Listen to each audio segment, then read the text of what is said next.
દેશના ખેડૂતો માટે અત્યાર સુધીના સૌથી મોટા સમાચાર। વડાપ્રધાન મોદી નીતિ આયોગની બેઠક બોલાવે અને એમાં તમામ રાજ્યોના મુખ્યમંત્રી હાજર હોય અને એ બેઠકમાં વડાપ્રધાન મોદી રાજ્યોને એમ કહે કે અલ્નીનોનો સામનો કરવા માટે તૈયારી કરી લો। ઓસ્ટ્રેલિયન મટીરિયોલોજીકલ એજન્સીએ પણ પુષ્ટિ કરી દીધી છે કે પેસિફિક મહાસાગરમાં જે અલ્નીનો છે એ ભારતને હેરાન પરેશાન કરી નાખશે। આ એજન્સીએ પણ મોટો રિપોર્ટ આપ્યો છે અને કહ્યું છે કે ભારતના ખાસ કરીને 4 રાજ્યો જેના ઉપર અલ્નીનોનું સંકટ દુષ્કાળ લાવી શકે છે। જૂન, જુલાઈ અને ઓગસ્ટમાં આ ત્રણેય મહિનામાં અલ્નીનો જો સુપર અલ્નીનો બની જાય, જેની આશંકા તમામ ક્લાઇમેટ એજન્સી વ્યક્ત કરી રહી છે, તો વરસાદ ખોરવાશે, ચોમાસું ખોરવાશે, દુષ્કાળ જેવી સ્થિતિ ઊભી થશે। પણ આશીર્વાદ સ્વરૂપ એક સિસ્ટમ છે જે અરબ સાગરમાં બને છે, જેને ઇન્ડિયન ઓશન ડાયપોલ કહેવાય છે। ઇન્ડિયન ઓશન ડાયપોલ જો પોઝિટિવ હોય, આના બે સ્વરૂપ છે, પોઝિટિવ અને નેગેટિવ।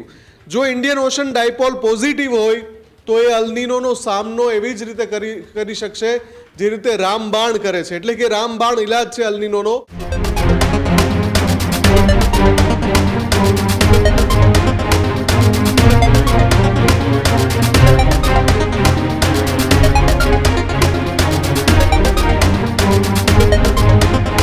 દેશના ખેડૂતો માટે અત્યાર સુધીના સૌથી મોટા સમાચાર કે 150 વર્ષ પહેલા આવેલો દાનવ ફરીથી ભારતના માથે મંડરાયો હોવાના સમાચાર મળી રહ્યા છે। 1876 બાદ હવે ફરી એક વખત 2026માં અલ્નીનો ખેડૂતોની ચિંતા વધારશે। ઓસ્ટ્રેલિયા અને અમેરિકાની એજન્સીએ આખી ઘટના મામલે પુષ્ટિ કરી છે। યુએનની ક્લાઇમેટ એજન્સીએ પણ અલ્નીનોની પુષ્ટિ કરી છે। દેશના 4 પ્રદેશ પર આ વર્ષે સૌથી વધુ સંકટ હોવાની વાત છે। 4 પ્રદેશોમાં ગુજરાત, આંધ્રપ્રદેશ, મહારાષ્ટ્ર અને ગોવાનો સમાવેશ છે। અલ્નીનો હાલમાં પેસિફિક મહાસાગર છે। ઓગસ્ટ સુધી આખું ચોમાસું જ અલ્નીનો ખોરવી શકે તેવી વાત અત્યારે સામે આવી રહી છે। અલ્નીનોમાંથી સુપર અલ્નીનોમાં પ્રવર્તે તો મોટી તબાહી મચી શકે છે। વડાપ્રધાન નરેન્દ્ર મોદીએ રાજ્યોને અલ્નીનો માટે તૈયાર રહેવા માટે સૂચનાઓ આપવામાં આવી છે। ખેડૂતોને છેલ્લી આશા હવે પોઝિટિવ ઇન્ડિયન ઓશન ડાયપોલ છે। ઇન્ડિયન ઓશન ડાયપોલ પોઝિટિવ રહ્યો તો અલ્નીનોને ટક્કર થશે, અન્યથા છેલ્લા 10 વર્ષનું સૌથી નબળું ચોમાસું આ વર્ષે જોવા મળશે। આ એ રાજ્યના અને દેશના ખેડૂતો માટે સૌથી માઠા સમાચાર કહી શકાય કે જ્યાં 4 રાજ્યોની અંદર એક ગંભીર પરિસ્થિતિનું निर्माण થાય તેવા એંધાણ એ વિદેશી સ્કાયમેટ એજન્સીઓ દ્વારા આપવામાં આવ્યા છે। મુફદ્દલ કપાસી મારી સાથે જોડાયા છે। મુફદ્દલ, 1876 બાદ 2026માં અલ્નીનોની અસર ક્યાંક ભારતના 4 રાજ્યોની અંદર જોવા મળે તેવી સ્થિતિ। વડાપ્રધાન નરેન્દ્ર મોદીએ 4 રાજ્યોને એલર્ટ પણ કર્યા છે। બિલકુલ, આ સૌથી ગંભીર સમાચાર એટલા માટે છે અને એની ગંભીરતા એટલા માટે ધ્યાને લેવી જોઈએ કેમ કે 4 સંકેતોથી આપણને ખબર પડે છે। એક તો વડાપ્રધાન મોદી નીતિ આયોગની બેઠક બોલાવે અને એમાં તમામ રાજ્યોના મુખ્યમંત્રી હાજર હોય અને એ બેઠકમાં વડાપ્રધાન મોદી રાજ્યોને એમ કહે કે અલ્નીનોનો સામનો કરવા માટે તૈયારી કરી લો। એટલે વડાપ્રધાન મોદીનું એક તો આ એલર્ટ છે। એની સાથે સાથે સમાંતર ન્યૂઝરૂમે પણ આની પહેલા અહેવાલ દર્શાવ્યો હતો અલ્નીનોને લઈને કે ખેડૂતો ઉપર કેટલું મોટું સંકટ છે આ વર્ષે। સૌથી પહેલાં તો જે યુએનની જે વર્લ્ડ મટીરિયોલોજીકલ ઓર્ગેનાઇઝેશન જે હવામાનની આબોહવાની આગાહી આપે છે, એમણે અલ્નીનોને લઈને ચિંતા વ્યક્ત કરી હતી કે ભારત ઉપર અલ્નીનો ત્રાટકી શકે છે। હવે એમાં બીજી 3 એજન્સી જોડાઈ ગઈ છે। ઓસ્ટ્રેલિયન મટીરિયોલોજીકલ એજન્સીએ પણ પુષ્ટિ કરી દીધી છે કે પેસિફિક મહાસાગરમાં જે અલ્નીનો છે એ ભારતને હેરાન પરેશાન કરી નાખશે।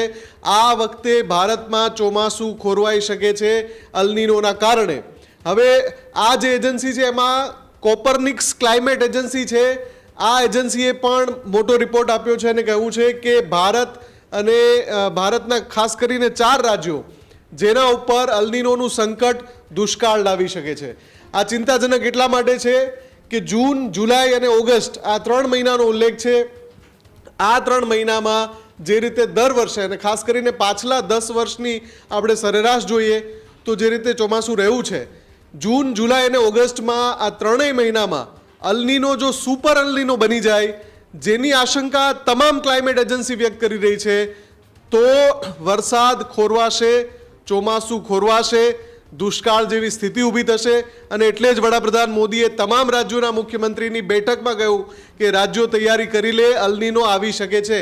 આની પહેલાં આપણે રિપોર્ટમાં કેન્દ્રીય કૃષિ મંત્રી જે શિવરાજસિંહ છે એમણે પણ કહ્યું હતું કે અલનીનો માટે કેન્દ્ર સરકાર સતર્ક છે, કેન્દ્ર સરકારની નજર છે અલનીનો ઉપર, અને શું એક્શન પ્લાન હોઈ શકે એની પણ તૈયારી કેન્દ્રીય કૃષિ મંત્રાલયે કરી લીધી છે. હવે અત્યારે જે અહેવાલ આવી રહ્યા છે એનાથી ચિંતા એ છે કે બરાબર 148 વર્ષ પહેલાં જ્યારે ભારત પર સુપર અલનીનો ત્રાટક્યો હતો, એ સમયે એવો દુષ્કાળ પડ્યો હતો કે 55 લાખ લોકો મોતને ભેટ્યા હતા. એ પછી અલગ અલગ સમયે અલનીનોની અસર ભારતના ચોમાસા પર થઈ છે, પણ આશીર્વાદ સ્વરૂપ એક સિસ્ટમ છે જે અરબ સાગરમાં બને છે, જેને ઇન્ડિયન ઓશન ડાયપોલ કહેવાય છે. ઇન્ડિયન ઓશન ડાયપોલ જો પોઝિટિવ હોય, આના બે સ્વરૂપ છે, પોઝિટિવ અને નેગેટિવ. જો ઇન્ડિયન ઓશન ડાયપોલ પોઝિટિવ હોય તો એ અલનીનોનો સામનો એવી જ રીતે કરી શકશે જે રીતે રામબાણ કરે છે. એટલે કે રામબાણ ઇલાજ છે અલનીનોનો, અને એ અલનીનોને હંફાવી શકે છે. એટલે ભારતના જે ખેડૂતો છે, અને જે ખાસ કરીને 4 રાજ્યોની વાત થઈ રહી છે, આમાં ગુજરાતનું નામ છે. સૌથી મોટી ચિંતાની વાત એ છે કે ગુજરાત, આંધ્રપ્રદેશ, મહારાષ્ટ્ર અને ગોવા, આ 4 પ્રદેશો એવા છે કે જ્યાં આ વખતે સુપર અલનીનોની અસર થાય અને ચોમાસું ભયંકર રીતે ખોરવાઈ જાય. જૂન, જુલાઈ, ઓગસ્ટમાં સરેરાશ માત્રાથી પણ ખૂબ ઓછો વરસાદ પડે. ઘણા બધા પાક એવા છે કે જે ઉગે જ નહીં, એને જે જરૂરી વરસાદ હોય એટલો વરસાદ પડે નહીં, જે વાવણી કરી હોય એ નિષ્ફળ જાય, પાક નિષ્ફળ જાય. આ પ્રકારની સ્થિતિ ઊભી થઈ શકે છે. પણ આ બધાનો સામનો કરવા માટે ઇન્ડિયન ઓશન ડાયપોલ ઉપર આશાભરી નજર છે. એ સામનો કરી શકે છે અલનીનોનો. અને જો એવું થયું તો આશા છે કે વરસાદ થોડો ઘણો જે આશંકા છે એનાથી સારો પડશે. પણ તો પણ છેલ્લા 10 વર્ષની જે સરેરાશ છે એવો સારો વરસાદ આ વર્ષે કોઈ સંજોગોમાં પડવાનો નથી. કેન્દ્રીય કૃષિ મંત્રાલય એના માટે એક ખાસ એક્શન પ્લાન બનાવીને બેઠું છે, અને ખુદ વડાપ્રધાન મોદી જ્યારે આ ચેતવણી આપતા હોય તો એનો અર્થ કે આ આખી બાબત ખૂબ ગંભીર છે. અલનીનો ભારત ઉપર ત્રાટકી રહ્યો છે. સુપર અલનીનો બની ગયો તો ચોક્કસથી દુષ્કાળની સ્થિતિ આવશે. આપણે આશા રાખીએ કે આ સ્થિતિ ભારતમાં ન આવે, ગુજરાતમાં ન આવે, કેમ કે જે 4 રાજ્યો સૌથી વધારે પ્રભાવિત થવાના છે એમાં ગુજરાતનું નામ છે. પ્રદીપ. બિલકુલ, આભાર મુફદ્દલ માહિતી સાથે જોડાવા બદલ. આ જ પ્રકારની તમામ અપડેટ જોવા માટે ન્યૂઝરૂમ ગુજરાતને લાઇક, શેર અને સબસ્ક્રાઇબ કરવાનું ભૂલતા નહીં.